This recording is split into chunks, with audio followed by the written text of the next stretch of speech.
Welcome to today's show. My name is John. As always, you can subscribe to the show on iTunes or follow the links to social media in the podcast show notes. You can also go to snarkymoviereviews.com to read notes, bios, and other random movie thoughts. Remember, this show is completely free and independent. All that I ask is to jump over to iTunes and give me a review. Before I get too much further into the show, I just wanted to let you know that I'm suffering from the Tallahassee plague, pollen.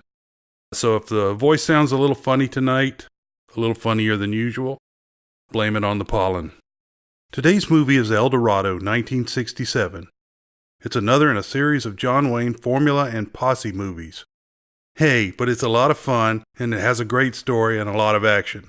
The film is basically a remake of Rio Bravo 1959 with different actors. Except John Wayne. Of course he's in it. So let's jump right into the actors, many of whom are show veterans. Actors. John Wayne played the role of Cole Thornton, a gunfighter for hire. Wayne was first covered in Episode 2, Chisholm, 1970. Paul Fix plays the town sawbones, Dr. Miller. Fix was covered in Episode 15, The Undefeated, 1969. Arthur Honeycutt plays Bull, the bugle-blowing deputy of Sheriff J.P. Harrod.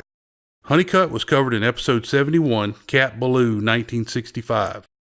Christopher George plays Nels McLeod, the toughest of Bart Jason's hired guns. George was covered in Episode 2, Chisholm, 1970.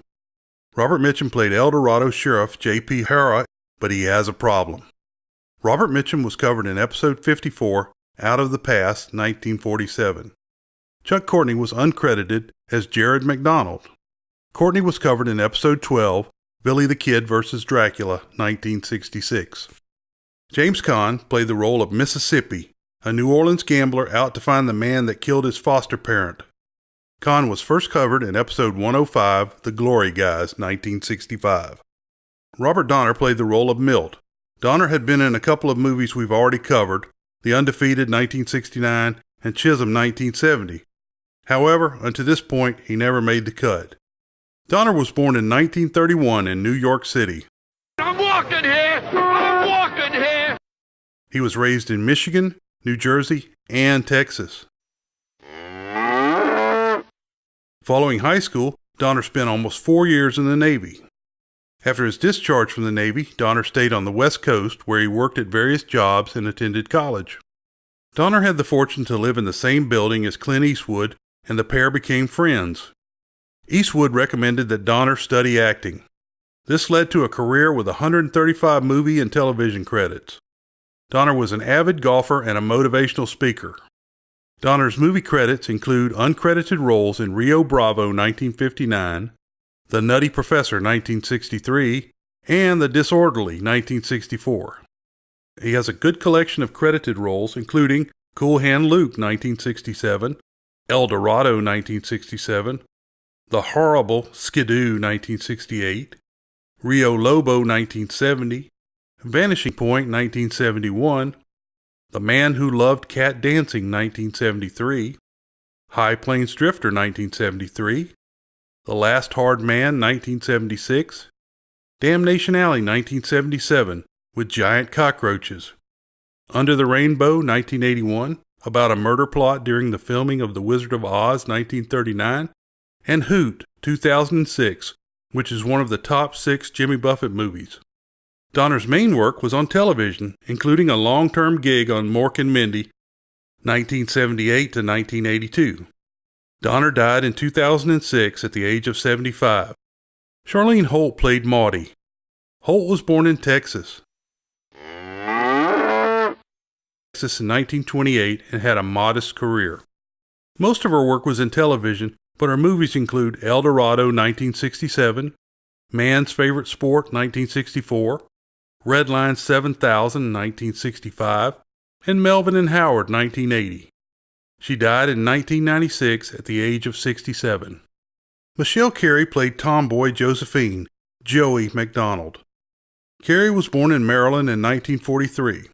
She was mostly a model that turned to acting.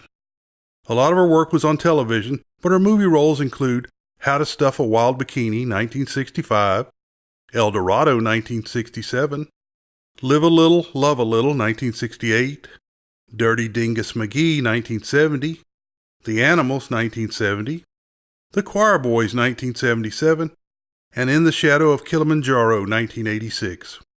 Ed Asner played bad guy Bart Jason. Asner was born in Kansas City, Missouri in 1929. Following high school, Asner attended the University of Chicago. He worked on the GM assembly line before joining the U.S. Army. Following his time in the military, Asner made his way to New York, where he fairly quickly became involved in 1950s television. His shows are too prolific to list, but he is best known for playing Lou Grant, first on The Mary Tyler Moore Show, 1970-77, and later on Lou Grant, 1977-82. Asner played an art smuggler on the original Hawaii Five-0, 1975, and he returned to play the same role on the new Hawaii Five-0, 2012. By my count, he has played Santa Claus at least 5 times. Asner still makes movies and is doing a lot of voice work. 2 of his more recent successes include Elf, 2003, and Up, 2009. Story: the sheriff, J.P. Hara, Robert Mitchum, walks down the main street of a western town. He walks into a saloon looking for a man that came in riding an Appaloosa. When Hara finds the man in the back washing up, even though they are old friends, the sheriff holds a gun on him. Cole Thornton, John Wayne, wants to know why his old friend has a gun on him. Hara explains he needs to know if he is working for Bart Jason, Ed Asner. Hara explains the entire problem. Bart Jason showed up at the end of the Civil War with a lot of money and started buying up land. The fact that he had money means he's a carpetbagger, traitor, or some other type of scoundrel.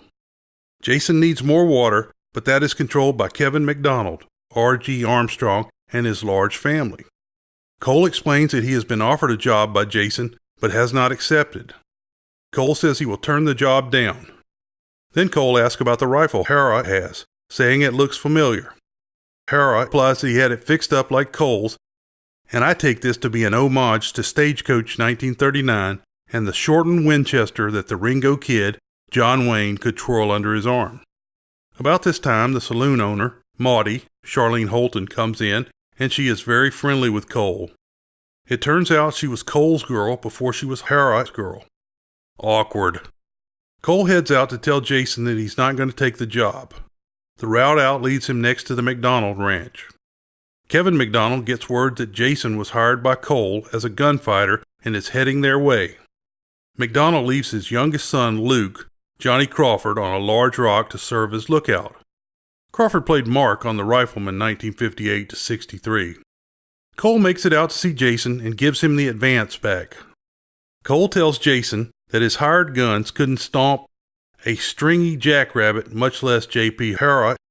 He then has his horse do some fancy backwalking as he keeps an eye on the hired guns. On the way back to town, he passes the big rock where Luke has fallen asleep. When Luke hears Cole, he jumps up and shoots, and Cole fires back. Being more experienced, Cole's bullet finds its mark. Cole goes and finds the boy and determines that although he is hurt badly, it's not necessarily fatal. Luke, having heard stories from his father about gut-shot men, pulls another gun and kills himself while Cole is distracted. Cole takes Luke's body to the McDonald Ranch and explains to Kevin how his son was killed. The father accepts the story and thanks Cole for returning the body. Cole chews the father out for leaving a boy to do a man's job and for the gut-shot stories. Luke's older sister, Joey, Michelle Carey, a leather-clad wildcat, rides away in a huff saying she doesn't believe Cole's story. As Cole heads back to town, Joey ambushes him with her rifle. Cole is laying on the ground by a stream when Joey goes down to see the body. Cole is alive and disarms her, but she did hit him in the back with her shot. Cole makes it back to Maudie's saloon where Doc Miller, Paul Fix, does the best he can. He tells Cole that the bullet is too close to the spine for him to remove and he will need a better surgeon. Cole spends some time recovering before he decides to leave El Dorado. Maudie is very sad to see him go. Cole goes to Mexico to work a job. 6 or 7 months later, Cole is back in Texas and is having dinner in a little cantina when a young fellow wearing a stovepipe hat named Mississippi, James Caan, comes in and accuses one of 4 men at a table of murdering his gambling friend and mentor. They reference Natchez under the Hill in Mississippi. Mississippi tells the man that he has killed all the other murderers. Mississippi doesn't carry a gun. When the killer draws, Mississippi pulls a knife out of his collar, a la Britt in The Magnificent Seven, 1960. 2 of the men from the table stand up to face Mississippi, and Cole shoots the gun out of the man's hand. The last man at the table, Nels McLeod, Christopher George, asks Cole and Mississippi to join him for a drink. McLeod offers Cole a job working for Bart Jason, and Mississippi is in a hurry to leave. Cole keeps delaying him. McLeod says that because of a woman, Hera has crawled inside of a bottle. Cole has McLeod call off the 2 men that were waiting outside to ambush Cole in Mississippi. Since Cole has saved Mississippi, they go for a meal. Mississippi says he can't use a gun at all. Cole won't let Mississippi tag along, so he follows along, a la Chico in The Magnificent Seven, 1960. Cole has a spasm because of the bullet in his back and falls off his horse. Mississippi joins him for the trip to El Dorado.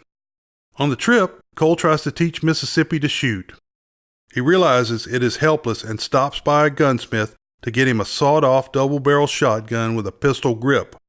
When Cole and Mississippi make it to El Dorado, they go see Maudie and ask if any strangers were in town. It wasn't Maudie, but some girl that just got off the stage before she broke the sheriff's heart and ran off with a drummer. At the sheriff's office, bugle-blowing deputy, Bull, Arthur Honeycutt, is guarding the jail while Hera is drunk inside.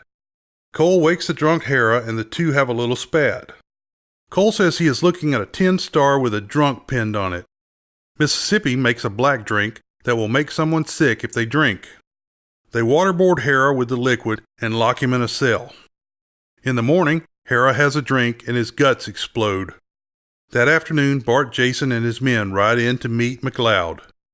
At the same time, the McDonald's clan rode into town. Bull goes on watch and says he will blow his bugle if there is any trouble. When Hera wakes up, he looks for whiskey, but it has all been thrown out. Hera puts on his ratty hat to go with his torn and stained long john shirt and heads for the saloon to get a drink. McLeod and his bunch show up and join Bart.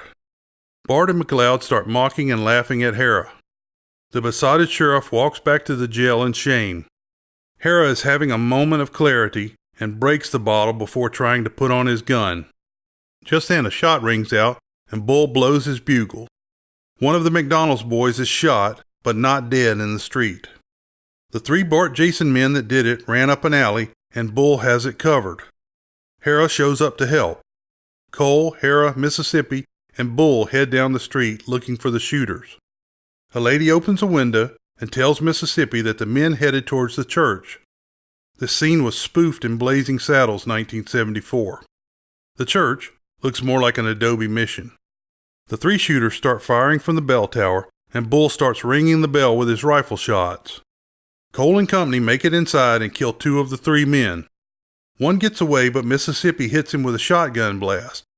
The church fight is a great scene, with shot men falling tangled in bell ropes and one man falling directly towards the camera. They follow the wounded man into the saloon. Cole and Mississippi go in the back door, and Hera goes in the front. Bull comes in as well. There is a blood trail on the floor. Hera shoots into the piano, and the wounded man runs out, and Hera shoots him down. The bartender reaches for a gun, and Hera shoots the bar, filling the man's hand with splinters. Hera butt-strokes one of the men in the gut that laughed at him. He then smacks Bart Jason across the face with the flat of the rifle. On the way to the jail, Mississippi sees a gun barrel pointing at them from the stable. Mississippi sneaks around and captures the gunman. It's the girl Joey McDonald waiting to shoot Bart Jason. McLeod and his men ride out of town. Cole and Mississippi go out to patrol the town. McLeod and his men come galloping back into town, shooting wildly. Mississippi dives into the street and the horses jump over him. They kill 3 of the 4 riders, but Hera is hit in the leg. Cole asks Mississippi why he dove under the horses, and he replies that a man can't shoot right when his horse is jumping and a horse won't step on a human. I wouldn't try it.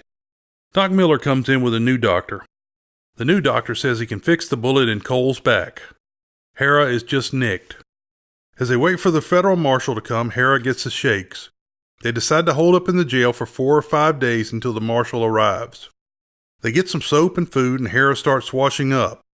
Joey shows up with more soap and some new clothes. Maudie shows up with a basket of food and another bar of soap. Cole chews her out because Bart Jason's men might see her and use her to free their boss from the jail. Later that night, one of Maudie's saloon girls brings a note, presumably from Maudie, saying Jason's men are hanging around. Cole in Mississippi gets shot at, and the man runs out the back door. Cole sees the 2 men he tangled with while saving Mississippi. He shoots and forces them out the back, but suddenly has another attack. Mississippi shoots the last of the 2, but is knocked out from behind. McLeod comes down the saloon hall with Maudie in tow. Mississippi and Maudie are let go and make it back to the jail. The lock on the office door is shot away and a tied-up Cole falls in. They want to trade Cole for Bart Jason, and Hera is forced to agree. They let Bart Jason out of jail. McLeod lets Maudie, Cole, Hera, Bull, and Mississippi leave town, and they hold up at Bull's house. Joey turns up at the house and lets the group know that their brother Saul has been kidnapped by Jason's men. Jason wants her father to sign over his water rights in exchange for the boy. Cole is still partially crippled, and he takes the Winchester and twirls it just like the Ringo Kid did. Maudie, the 2 injured men, with the old man Bull and the youngster Mississippi, ride into town in wagons. The McDonalds arrive early, but Maudie holds them back for a bit. Hera, Mississippi, and Bull head for the back of the saloon. In some real racist crap, Mississippi puts a flower pot on his head and a shawl around his shoulders and pretends to be Chinese. Anyway, he knocks out the guard and the 3 enter the back of the saloon. As Cole arrives out front in the wagon, Bull shoots one of Jason's men with an arrow and blows his bugle. Cole dives off the wagon and shoots McLeod down. Cole is hit in the leg but kills Jason's foreman. Bart Jason grabs a gun, but Joey shoots him with a rifle. The McDonald boy is freed by Bull and company. Cole thanks Joey for saving him. A dying McLeod says, "You never gave me a chance," to which Cole says, "You are too good to give a fair chance." The doctor comes to fix Cole and says it's buckshot, and they realize it came from Mississippi's shotgun. Mississippi leaves to court Joey. Cole goes to make peace with Maudie. Hera tells Bull how much he needs him as his deputy. They have a drink. Wait, what about the problem? Hera and Cole walk down the street, each on crutches, and Hera says Cole has to leave because they don't need his kind around. World famous short summary: lovelorn buddies spent some time together.